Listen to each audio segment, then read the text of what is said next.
Hey, how's it going? Lewis here, and welcome to a little bit of Thaumcraft 3. So, Thaumcraft 3's literally just come out, and it's added a lot of new different things, and they've quite changed a lot of it. So, we're going to check it out and have a look at it piece at a time. And I am going to use not enough items for this, so don't moan. This isn't going to be like the Tech It series. This is going to be completely different, where we're actually going to look at each individual item and go from there. So, firstly, the first thing you're going to want to do when you start is you're going to want to go mining. And yeah, so if you remember from the original Thaumcraft, you had to go underground and you had to find all of your crystals. To now, it's kind of changed a little bit. And oh my god, the tree laid an egg. Pow! Oh yeah. Okay, yeah, so they've changed it around a little bit now, and there's a skeleton up there, but you know, how it works now is instead of going underground and finding all of the Viz crystals and that sort of stuff, you now go around and you find ores, which have shards in them. Which is kind of the same thing, but they look a little bit different. So I'm going to go ahead and show you some of the different shards, and here we are. So they do look a little bit different now, some of the bits they've added into the game. So the first thing that we've got is the regular cinnabar ore, and we've got all these extra ones here. So let's plonk these down. There we go. Right, now these ones have been added in, and we've got amber here right at the end. And this is our cinnabar ore, and I'm pretty sure cinnabar ore, cool. Now, with these, when you break them open, see they go mental and shimmery and stuff, check them out. You will need yourself a, we're going to have to get like a pickaxe of some sort, so let's grab a pick, shall we? Let's get a nice diamond pick. And we're going to give them a bash in. Pow! There we go, so let's go through these. And you can see they're dropping shards, which is quite awesome, and a bit of amber, and cinnabar, which you can still smoke down to make silver. Is it quicksilver, I believe? Now, the shards are pretty cool. So you get air shards, fire shards, water shards, earth shards, and viz shards. And I just said shard way too many times. And we get the amber as well, which is sweet, which we'll use that later on. Now, the shards work identical to the crystals in the original Thaumcraft, except a few things have been changed and a few things have been modified. So now you don't really have to worry about viz. So viz has kind of been taken out. Rain, you can go away. Yeah, viz has pretty much been taken out completely. There is a small kind of lingering amount of viz, but yeah, it's pretty much all gone. Now, the first thing you're going to want to do when you start is you get all your crystals, and we're going to make a wand. So the wand is basically, like every other type of big-ass mod, you're going to create your tinkering tool, aren't you? So it's going to be a crowbar, it's going to be something this, it's going to be something like that, you can use a wrench. For this, you're going to be using wands. So, and it kind of matches seeing it is Thaumcraft. So you're going to want a wand of the apprentice. Now, to make a wand of the apprentice, I'm going to show you how to make a wand of the apprentice. You're going to need a golden nougat, which is just here. And we're going to need a stick. Here we go. And we're going to need a crafting table firstly as well. So let's grab all of these. Now, oh, I deleted that one. There we go. Let's grab another one. Cool. So if we plonk the crafting table down here, and we can put a golden nugget, a stick, and a shard of your liking. Any one will do. And we get a wand of the apprentice. Now, wands can be totally upgraded. So there's a few different ones, and all they do is they hold a certain amount of viz in them. So this is where viz comes to play. You haven't really got to worry about cauldrons anymore, and kind of overflowing viz and creating horrible gooey monsters. Now you just have to worry about how much viz is in your wand of the apprentice. Now, when you use certain methods of creating things, you're going to use the viz from your wand of the apprentice.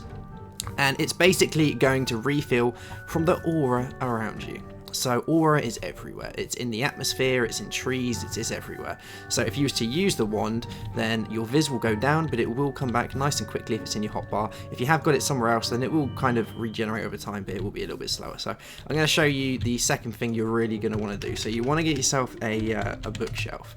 And if we grab a bookshelf, plonk this down here, and give it a little slap with our wand, bow, we get the Thaumonomicon,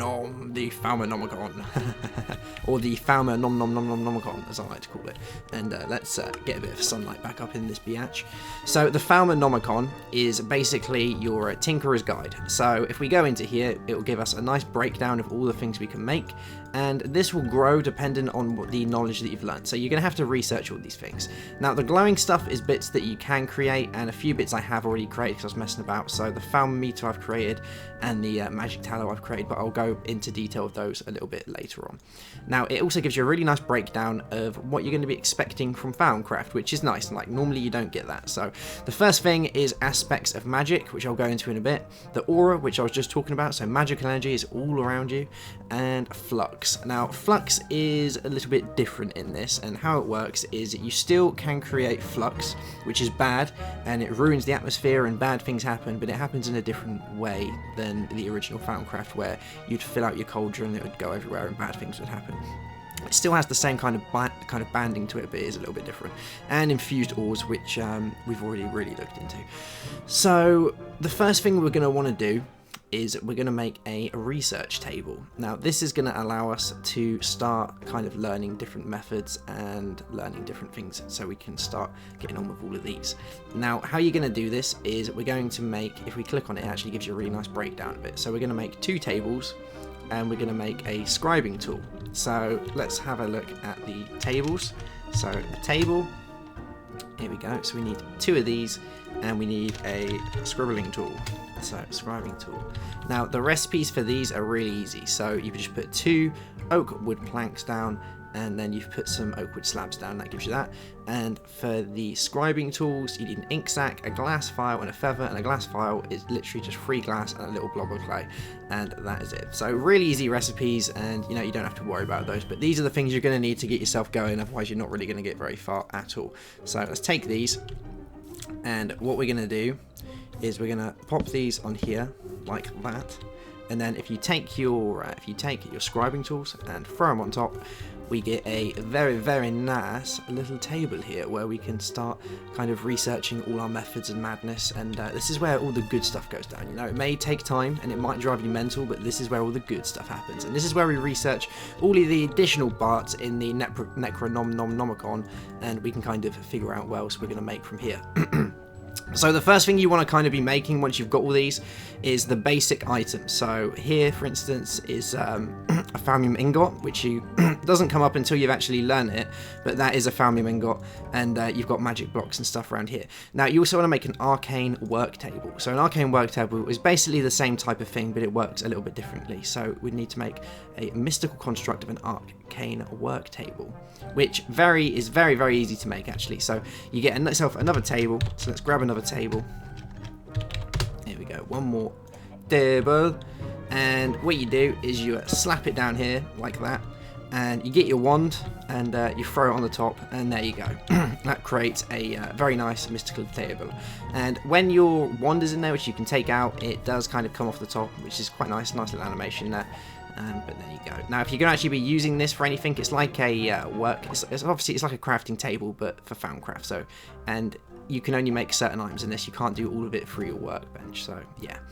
So when the wand of apprentice is in there, you can actually use it, but if you take the wand out, you can't use it. So it's simple as that. Now, when it comes to actually learning stuff, you need to start gathering information. Now, you gather information by putting different items in here. Now, how do you know what items to put in here? You don't. That's the fun of it. You have to learn yourself. And each item now has what's known as an aspect, which is, if you read your Thaumonomicon, it will tell you about aspects of magic. Now, everything in the world, every item in the world has aspects to it, different traits, and you can kind of guess what the traits are by the item that you're putting in there.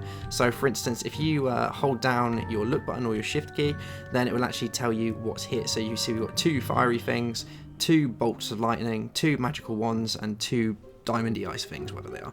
Now you can obviously understand that we're putting on a fire shard, so you'd expect kind of magic, so I'm guessing magic is the wand, fire because it's fiery, bolt of lightning because it's badass probably, and I don't really know what the last one is, but if we throw in here, it will actually tell us. So vitreous, glass crystal gem transparent, prestitatio, magic sorcery, ignis, which is fire, heat and burn, and potentia, power, energy and strength. Cool.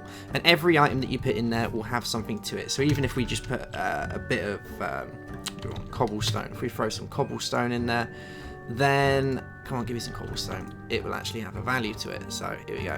So that's made of fractus and saxum, which is pretty cool indeed. Now when you're actually going to use this, there's a few things that you need to do first. So you need some paper, because we're going to be using this to scribe all our gubbins down. So let's grab some paper and put it in here. There we go. And I'm going to set this back to daytime again. So now we're ready to start creating things. So we want to learn the basics. So the first kind of things you're really going to be putting in there are basic items. So what I'm going to do is we'll probably use, let's try a few things that have some good traits to them. So redstone's good. The crystals are good, they can go in there because they've got a lot of different traits to them, which is quite sweet. Cobblestone, we'll throw that in there, and let's throw a little grass in there, why not, see what we can make. So there we go, so herba and solemn.